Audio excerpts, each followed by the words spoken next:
How to change profile picture on TikTok. Hi everyone. Welcome to this tutorial where we will guide you on how to change your profile picture on TikTok. Here's the step-by-step process to change your TikTok profile picture. Open the TikTok app on your device. Go to your profile by tapping the profile icon at the bottom right corner of the screen.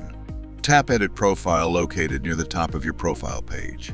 Tap on your current profile picture. You will be prompted with two options. Take a photo.